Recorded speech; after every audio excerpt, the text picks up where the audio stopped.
Welcome back to Grid Down Prepping at Guns America Digest. If you have not subscribed to Guns America Digest, you should do so at gunsamerica.com/digest. Usually there are really good articles along with these videos that I make that explain a lot more. In many cases, I don't know with this one, but in many cases they explain a lot more than I'm able to cover on a video, and there are product links. So today I'm doing a true multi-fuel stove, this guy. And as you can see, it's all black because I tried to use it with vegetable oil and it didn't work. And I foobarred this entire stove with my vegetable oil. But it's everything else, pretty much everything that smells like a fuel will work in it. Obviously it's made for these guys, for these high pressure cylinders, because it has that orange connector that they all seem to have there. And there's an adapter that you can get to use the same to use these on big American propane bottles as well. So but it's not just a propane stove. What makes this stove unique is that it can burn pretty much anything that smells like a fuel, that is a fuel. That includes gasoline. I have some E85, kerosene, diesel, and I'll show you that it'll even burn mineral spirits. And the reason that this stove is so important is that it's the ultimate backpack stove. Because if you're out backpacking, because you had to leave, I'm not a big advocate of the bug out kit. You know, as many of you old time prepping 101 people know, I'm not a big advocate of the bug out kit. Not that you shouldn't have one. It's that it's smarter to plan to stay than it is to plan to leave. But if you have to leave, you have to leave. We all know that. And having a way to cook with literally any solvent at all is a real benefit. This kit comes with the stove, which is folded, is actually pretty small. The pressure pump. This is a pressure stove. Okay, so that's what makes you able to burn oils and solvents and that kinds of things. Is that it's a pressure system. And then it comes with the fuel bottle, which is a it's like a BRS fuel bottle. You could find these at Bass Pro. You could find these at Cabela's. So you could take numerous bottles of these with you, and have a nice, easy, portable way to store fuel. Whereas I've reviewed a lot of stoves that will burn kerosene and diesel in the past, and they have their own fuel tank, but they can't. Those stoves can't burn propane. They can't. They can burn gasoline, but they can't burn propane for sure. And you can't carry extra fuel for them unless you have a separate container, which of course you could use these to pour into those tanks as well. I mean, I'm not an idiot here, but this is just a very convenient. It's just a convenient note. The key, all right. The key is not just the pressure system, all right? One of the things that most people don't understand about why Americans don't just burn kerosene or burn diesel in their stoves is that diesel, kerosene, and I'm going to use them interchangeably. I usually use the word diesel because modern diesel is it's very hard to tell from regular kerosene now. Because of all the EPA stuff that's on diesel now, diesel is very, very difficult to discern between diesel and kerosene. They burn identically in all of these stoves. And the only thing, as I've said before, that I didn't get diesel to work in properly was one of the poly wick stoves, the heaters, the poly wick heaters. Anything with a cotton wick works fine. So the big difference is the stove, all right? And the difference that you're seeing here is this. See this bar? that's a preheat bar, because those fuels are not volatile. They don't will not catch on fire at regular temperature. I mean, I'm in Florida. It's hot as anything out here today.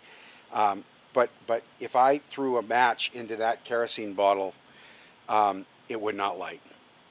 It would go out, and I would have to heat it up before it would catch. That's why you have a preheater on diesels, because diesel just doesn't, it won't ignite at room temperature. It won't ignite at ambient temperature. This diesel can actually has E85 in it, as I'll explain. So that's the big difference that this stove has, is that it gives you the complete flexibility of your fuels, and it has a preheater. So how does the preheater work? In fact, I'm gonna, let me just show you the rest of what's with this stove, because I'll forget otherwise. It comes with a bag. It comes with a multi-tool, and it comes with an extra nozzle, which I'm hoping, it comes with seals for the, it comes with extra seals for the pump, an extra nozzle, and actually two extra nozzles, and a multi-tool to be able to take it apart. Okay, that's what the stove comes with. And I've had this stove for years. I actually bought this stove back when I was going to cover this stove back in 2016 or 17.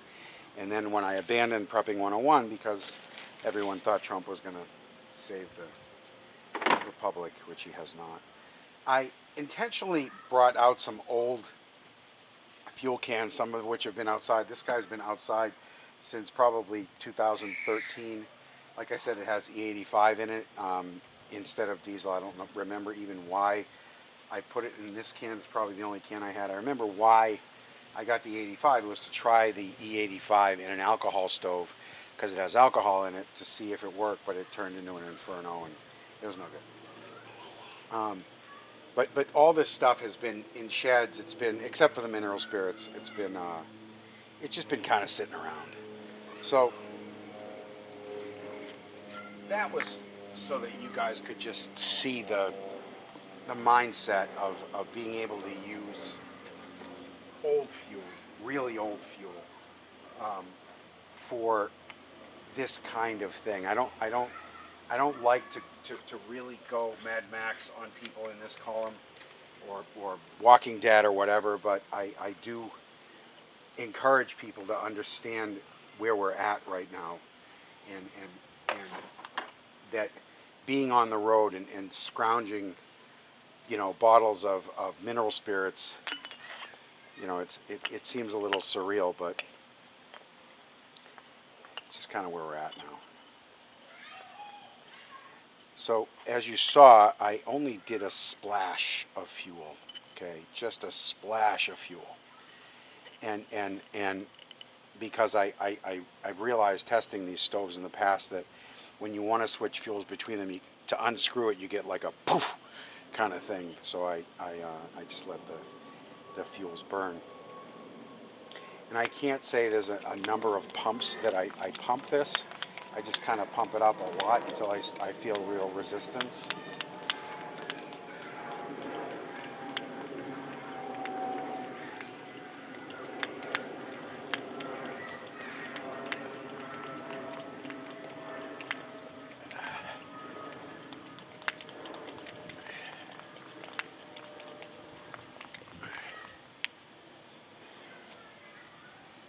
One, two, three. That's probably enough pumps, I'd say. I intentionally brought out some old fuel cans, some of which have been outside. This guy's been outside since probably 2013. Like I said, it has E85 in it instead of diesel. I don't remember even why I put it in this can. It's probably the only can I had. I remember why I got the 85. It was to try the E85 in an alcohol stove, because it has alcohol in it, to see if it worked, but it turned into an inferno, and it was no good. But all this stuff has been in sheds. It's been, except for the mineral spirits, it's just been kind of sitting around. So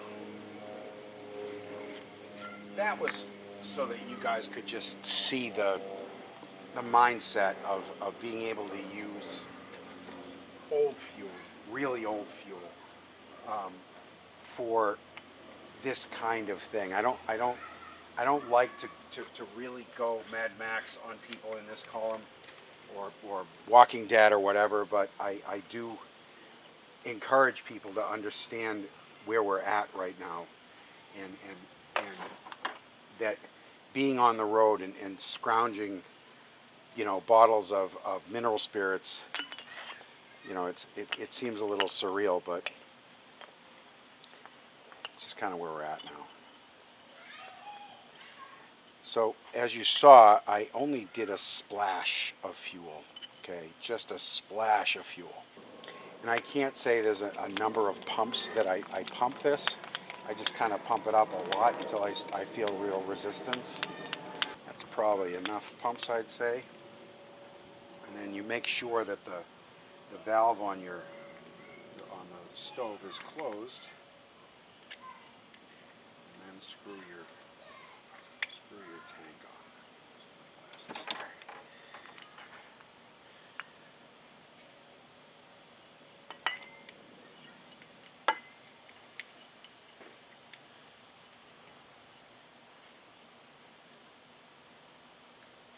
All right, now you want to keep your fuel bottle standing up because the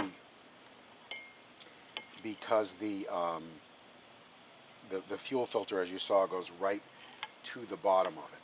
All right, so you want to keep the fuel tank standing up. And I'm going to back some of this stuff off a little bit because I'm going to be lighting the stove.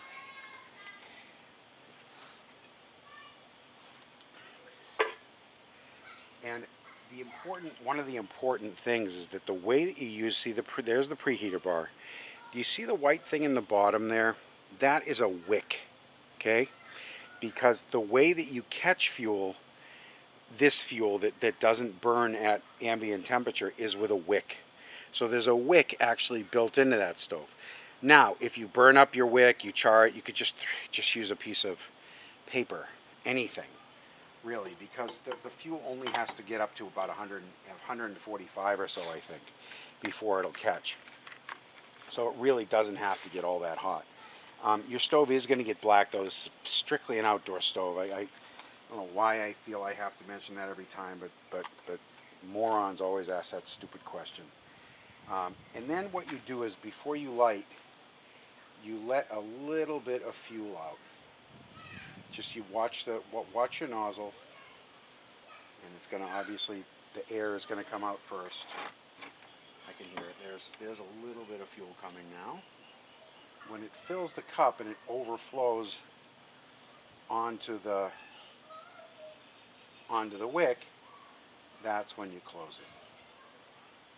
Once your wick is saturated, then you just light it, and it should light fairly easy. There we go. It will catch, don't worry. You don't have to go around and light the whole thing. Now I've got a breeze here, so my tube is not going to heat up that as quickly. But once you've got you don't want to do it unless you're going to turn your stove black. You see, but then when you let out, see, I'm letting out some fuel now. If you hear the fuel atomizing, once you let some fuel out, you just have to have enough pressure, that's all.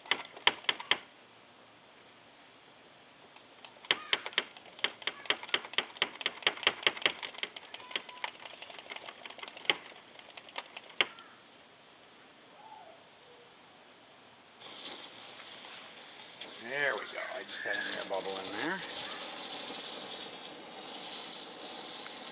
And then you just ease your fuel up, and as it catches, I didn't put a lot of fuel in there, so keeping that pressure up challenge, but I'm still going to get it to where it's got to be, right? Because I always push the envelope with all this stuff, like putting vegetable oil in this thing. I always push the envelope with all the stuff that I do, because I know that you guys are gonna, try to put vegetable oil in it, and I don't want you to ruin your stove. I'd rather I ruin my stove. See, now it's pumped up. It's clearing its air out of the line, and eventually it gets so that the flame is actually invisible, even with this little bit of fuel that I have in there.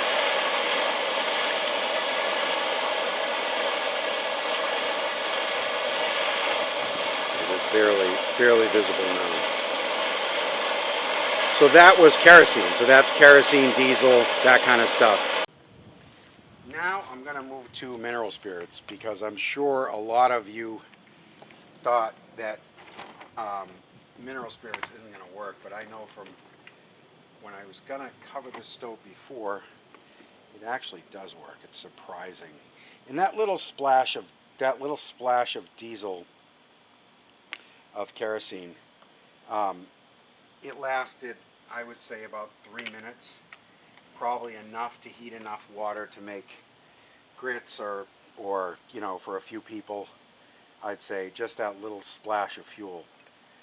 So it's one of the things I didn't mention yet, is it's a really good idea to get a couple of fuel transfer pumps. Go to Harbor Freight or online, whatever, and get a few pumps of fuel transfer pumps. They're only about $7-8 at Harbor Freight. Just a really good thing to have, because that's what you're going to be doing. Is you're going to be, like I said, especially if you've got the bottles to fill, you're going to be filling your bottles. That's what you're going to do, is filling your bottles out of people's gas tanks that have abandoned their cars, abandoned their trucks, and one semi worth of diesel that's sitting on the highway that couldn't get out. You could set up a camp there for months and cook with this little stove for months. It's a really worthwhile investment. Okay, so I'm gonna, with any of these solvents, they're also the same as diesel. They do not just ignite. So I'm gonna wet my wick again, because obviously it burned off. All right, there, it's wet.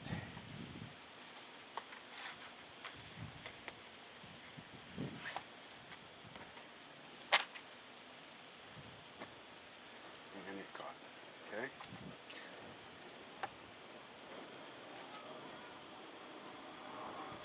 Now, I'm obviously being a little aggressive, because I don't like these videos to go forever.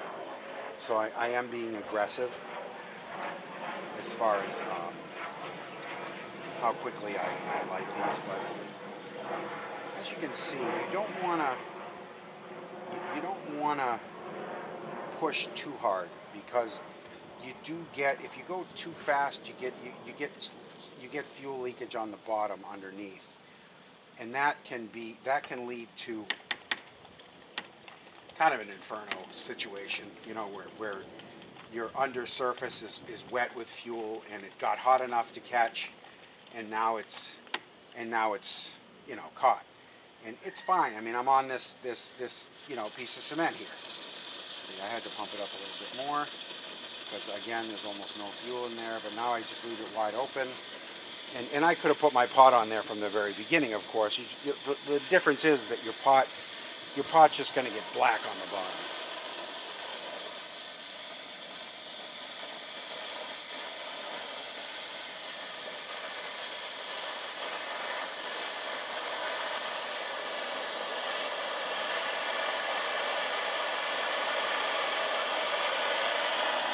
And as you can see, the mineral spirits, I got actually no yellow flame at all. It's rip snorting right now, and no yellow flame at all, and I didn't pump it up any more than I did the kerosene. So That's mineral spirits. My guess would be it's the same for paint thinner and pretty much any solvent, any petroleum-based solvent that you could find on the road.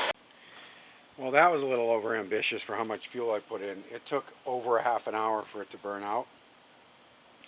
And there's actually still about 1/4 of an inch of fuel in the bottom that I'm just going to pour out. I'm not going to go crazy with pumping here because this stuff lights painfully easy. The difference is, all right, with the ED5, with gasoline, that you don't have to preheat. Okay, it's just like white gas on a Coleman stove.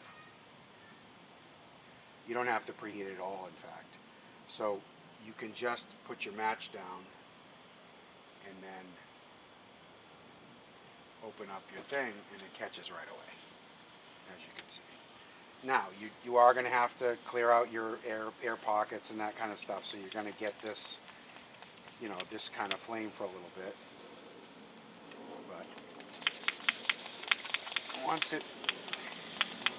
it gets going, which is usually pretty fast, and I put almost very little fuel in here at all, it goes.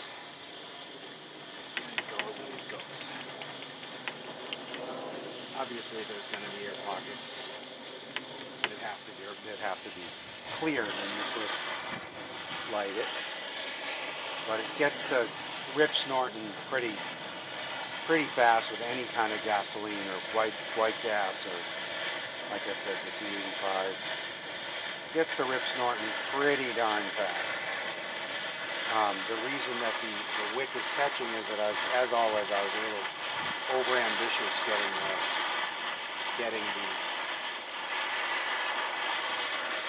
getting the air bubbles out. So a little bit of fuel drained down, but not enough to catch underneath the stove.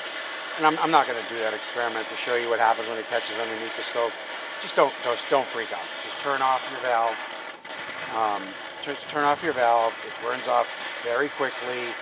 Hopefully you were in a safe, you used a safe underlayment so that it just, enjoy the campfire for 30 seconds. That's it. That's all the fuel I put in this guy. So that's the multi-fuel stove. We will see you next time. Without the Second Amendment, the rest of the Constitution is just a piece of paper. The tyrannical government has guns, and as their corrupt, bought and paid for narrative falls apart, they'll be more tempted to turn them on us. But don't worry, you're not alone, patriots. Buy a gun today from GunsAmerica.com, America's oldest and most trusted online platform for buying and selling the guns that keep your loved ones safe. Join the millions of gun buyers who shop there monthly. Private sellers and gun dealers. List your sales for free. No fees for transactions within 50 miles. Selling fees half the cost of auction sites. When you sign up for free at GunsAmerica.com, you get exclusive access to Guns America Digest, delivered every Monday, honest gun reviews, firearm instruction, and wisdom from America's most popular gun writers. You also get Guns America This Week. Don't miss any important Second Amendment stories, and several monthly magazines on hunting, prepping, and long-range shooting. When you sign up today at GunsAmerica.com, you get $10 off your first online gun purchase. Join the fight today at GunsAmerica.com.